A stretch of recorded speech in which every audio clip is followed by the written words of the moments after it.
One of the oldest and most simple symbols of mankind is the cross. Thomas Wilson, curator of the Department of Prehistoric Anthropology at the U.S. National Museum, also known as the Smithsonian, wrote an article called The Swastika, the earliest known symbol and its migration, as a chapter of the 1894 report of the National Museum. Wilson wrote, "The simple cross, made with two sticks or marks, belongs to prehistoric times. Its first appearance among men is lost in antiquity. One may theorize as to its origin, but there is no historical identification of it either in epoch or by country or people. The sign is itself so simple that it might have originated among any people, however primitive, and in any age, however remote. The meaning given to the earliest cross is equally unknown. Everything concerning its beginning is in the realm of speculation. But a differentiation grew up in early times among nations by which certain forms of the cross have been known under certain names and with certain significations.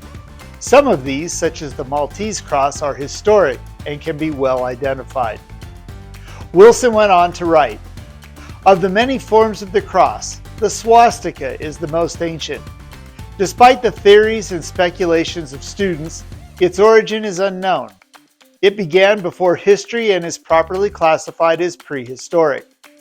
We'll learn more about the history of the cross, the swastika, and its place in the history of scouting in this edition of Artifact of the Week.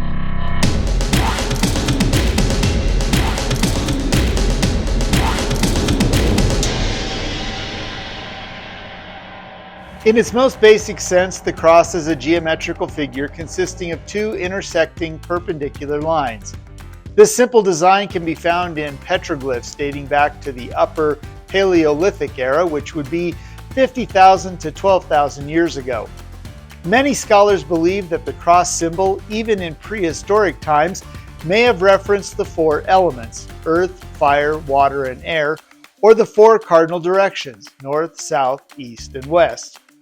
The earliest religious uses of the cross, particularly as it relates to burials, occurred in the European Bronze Age, about 3200 BCE to 2 BCE. There are many varieties of crosses throughout history. One example is the Greek cross, with arms of equal length crossing at right angles. The Greek cross can be found on Assyrian and Persian monuments and tablets. The Latin cross, which got its start as a symbol of pagan worship, is found on coins, medals, and ornaments prior to the Christian era. It was on this cross that Christ is said to have been crucified, and thus it became accepted as the Christian cross in the 3rd century AD, when Emperor Constantine legalized Christianity in the Roman Empire. The St. Andrew's cross is the same as the Greek cross, but turned to stand on two legs. According to Egyptian mythology, the Ankh is the emblem of Ka, the spiritual double of man. It was also said to indicate a union of Osiris and Isis, and was regarded as a symbol of the generative principles of nature. The Tau cross resembles the Greek letter of the same name. In Scandinavian mythology, it is known as Thor's hammer. It's also called St. Anthony's cross and was received by the practitioners of Mithraism, a Persian and later Roman mystery religion.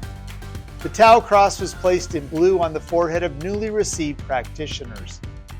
Another variety of crosses made up of the letter P and the St. Andrew's cross appeared in the 2nd century and was seen as the monogram of Christ.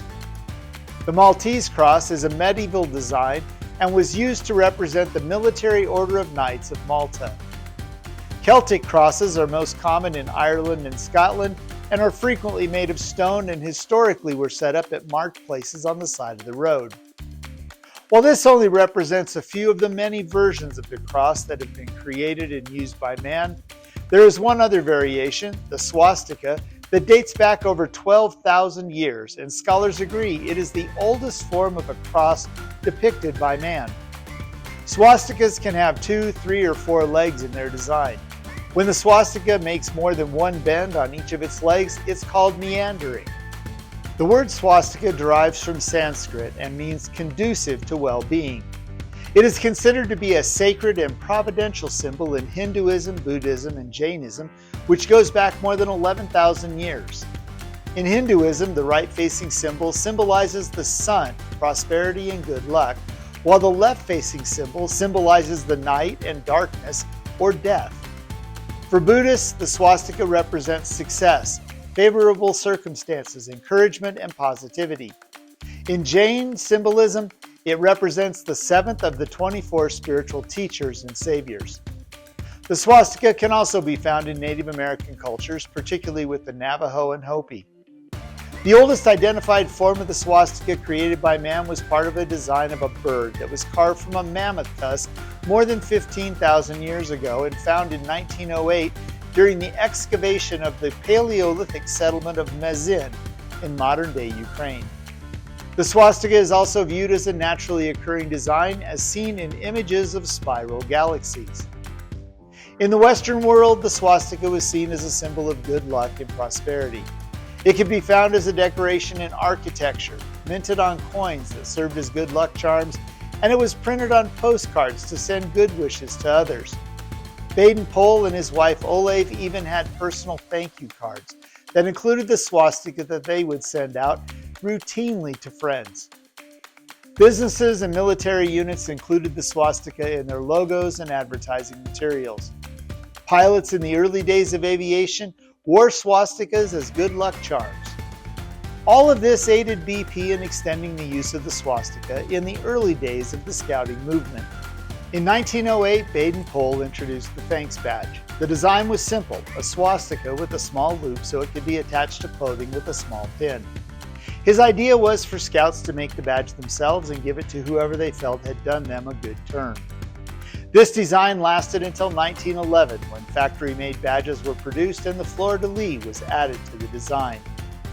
The importance and significance of the thanks badge was reinforced to the recipient, as the badge was often accompanied by cards such as these. In 1921, BP wrote in his book, What Scouts Can Do, on the stole of an ancient bishop of Winchester, Edendon, who died in 1366 as the swastika or Scout's thanks badge. It was at that time called the fulfad and was said to represent obedience or submission, the different arms of the cross being in reality legs in the attitude of kneeling. But as you know from the account of the swastika thanks badge, which I have given you in Scouting for Boys, this symbol was used in almost every part of the world in ancient days and therefore has various meanings given to it. It has been found engraved on weapons belonging to the Norsemen. It was also engraved on the spindles used by the ancient Greeks in their weaving at Troy. In India, rice is spread on the ground in the form of a swastika at the baptism of a baby boy to bring him luck. The Indians in North America use it as an ornament, and it has been found engraved on ancient pottery in Peru. How it got from one country to another, separated as they are by oceans, it is difficult to guess. But some people who say they know all about these things affirm that there was once a great continent where now there is the Atlantic Ocean, but it went under the sea in an earthquake. This continent was called Atlantis and joined up Europe with America. It was supposed to have 4 vast rivers running from a central mountain in different directions, north, east, south, and west. And the swastika is merely a map of Atlantis, showing those 4 rivers rising from the same center. Anyway, whatever its origin was, the swastika now stands for the badge of fellowship among Scouts all over the world. And when anyone has done a kindness to a Scout, it is their privilege to present him or her with this token of their gratitude, which makes him a sort of member of the brotherhood and entitles him to the help of any other Scout at any time and at any place. I want specially to remind Scouts to keep their eyes open and never fail to spot anyone wearing this badge. It is their duty then to go up to such a person, make the Scout sign, and ask if they can be of any service to the wearer. I have heard of several instances where Scouts have done this, and it has greatly increased the value of the thanks badge to the person who were wearing it when they found that Scouts recognized it and were anxious to do a good turn to them. In 1928, Baden-Powell redesigned the Medal of Merit, which was awarded to officers and Scouts who performed meritorious acts, or in the case of officers, specially good work on behalf of the Boy Scout movement. The new design featured a design similar to the 1911 Thanks Medal suspended from a green ribbon.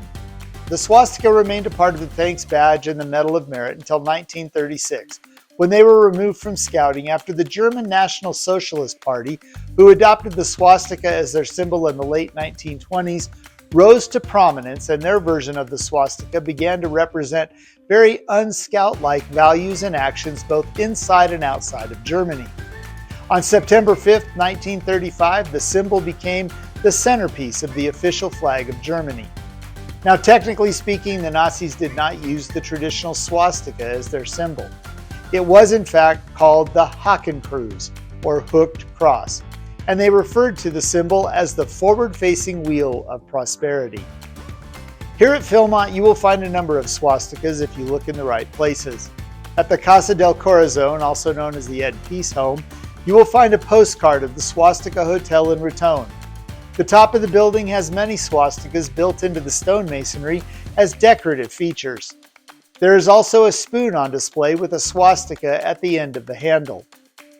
In the Via Philmonte, you will find a swastika on the fireplace screen in the trophy room.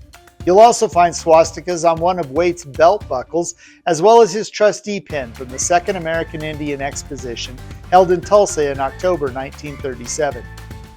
These will be found in a drawer in the dressing area of Waite Phillips' bedroom. In the collection of the National Scouting Museum, we have several swastikas on both official and unofficial artifacts. We have several of the early Thanks Badge pins, as well as a selection of these pins with the BSA First Class emblem over a white enamel swastika. The collection also holds a medallion attached to a short chain that was produced by the Excelsior Shoe Company in the 1910 to 1912 time frame. On one side it's a swastika and a collection of other good luck symbols, and the coin reads membership emblem of the Boy Scout Club. Good luck. Additionally, we have 3 handmade items in the collection, including this neckerchief slide and this official belt that has been decorated with a swastika, as well as symbols that appear to represent Scout skills this young Scout mastered. This pair of homemade sandals has painted swastikas and other decorative items on the wooden base. Finally, we have this beanie with a swastika on the front panel. Today, there are efforts underway by religious and ethnic groups to rehabilitate the reputation of the swastika. Their position is, why should society allow nearly 14,000 years of history and positive connotations to the symbol to be erased by less than 20 years of destructive use and negative meaning? In the Hindu community, you will find swastikas being used in many traditional ways. In Asia, the swastika marks the location of temples on maps and is prominently displayed both in the architecture as well as the markings found on these temples. Hindus lay rice in the shape of a swastika when a male child is born to welcome the baby into the world and to wish him good luck and prosperity. For Native Americans like the Hopi and the Navajo, it is still used in sand art and for healing rituals. Whether or not we're able to restore the swastika to its place as a positive and powerful life and healing symbol, well, that remains to be seen. That's all the time we have for this week. Join us next time as we continue to learn more about the history of Scouting America through the collection of the National Scouting Museum and Artifact of the Week.